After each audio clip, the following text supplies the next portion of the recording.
Surely by clicking on this video you've heard talk about the Shonen Jump magazine games where the most important characters of the universes published in this recognized Japanese magazine make an appearance, giving us the possibility to use them all in one environment. Different formats and different game styles have been seen, but so far nothing has managed to fit better than Jump Ultimate Stars for Nintendo DS. So let's get to the bottom of this.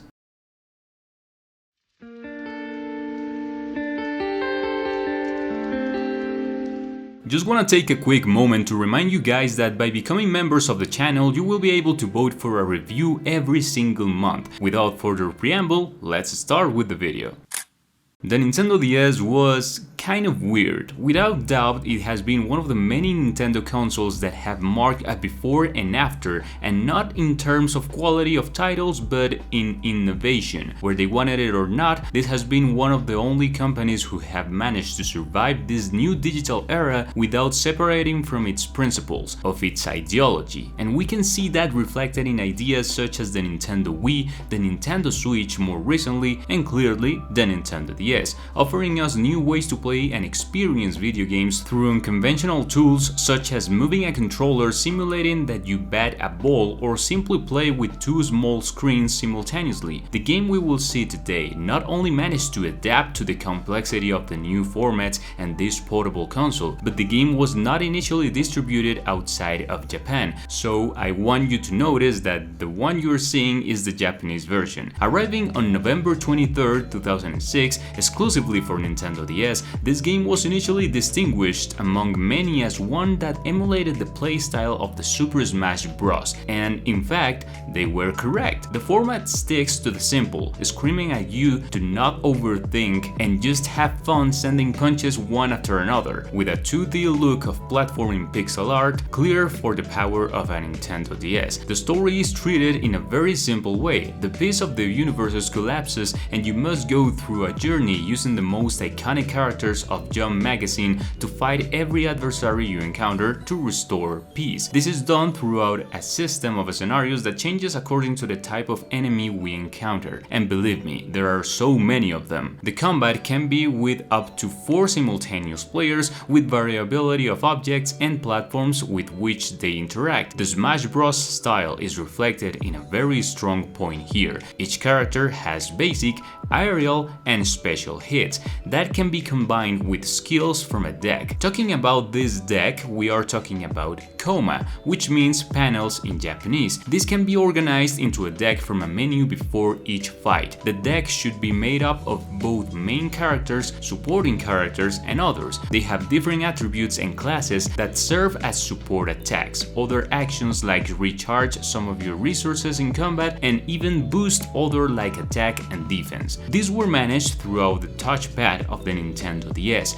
Panels are crucial in battle and must be carefully assembled before each encounter, depending on what kind of enemies you are facing. The gameplay itself is very simple, but it offers you a peculiarly wide range of possibilities when talking about characters from Jump universes that we already know. The hits and jumps within the game do not feel completely like combos themselves, but they work because to a large extent the ultimate goal of the fights is not always to reduce the opponent's life to 0, but also to knock them off the platform. Again, Smash Bros. The strong and light blows of each one can change by varying with the crosspad, making a movement corresponding to the direction where we are activating the button. It may look simple, but they offer us quite a lot of combinations, because attacks also have their own attributes. This is the attribute of strength, intelligence, and laughter. They work as a balanced triangle between attack classes and can make the difference in combat. Strength beats intelligence, intelligence beats laughter, and laughter beats force. I don't know where they got the logic from to establish this, but it works like a very original balancing system. Wireless multiplayer games big boosted the game in its first years of launch. It was really a pleasure to play some games with different friends in these combat arenas that offered great moments that combined many of our favorite characters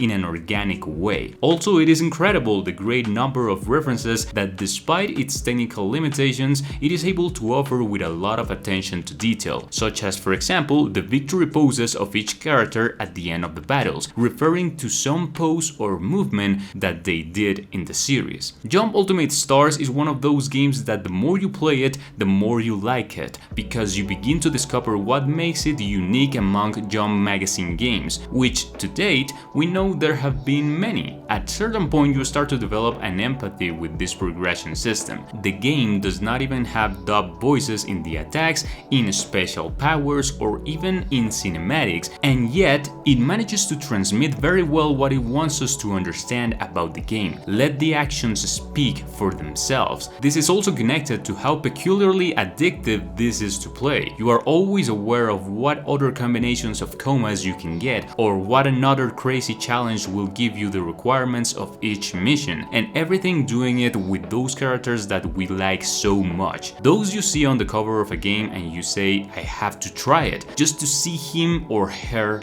there. A feeling that you can hardly perceive in Jump Force. In my opinion, things that were missing, such as the identity of the game, details that lead it to be much more than just a bunch of characters gathered with good graphics. That spark that makes you want to turn on your console again and continue with what you were doing because you can't handle the anxiety of seeing what else awaits for you. But about Jump Force, we will have time to talk about it another day. The number of characters that Jump Ultimate Star has is mind-blowing, because it has 305 characters from 41 shonen universes, but only 56 of them are playable, which is a pretty decent roster if you ask me. In conclusion, Jump Ultimate Stars will not be one of the most remembered games. I know this type of games are not for everyone, it has its own charm, but not every person can see it with the same attachment as they would do towards a title with spectacular graphics.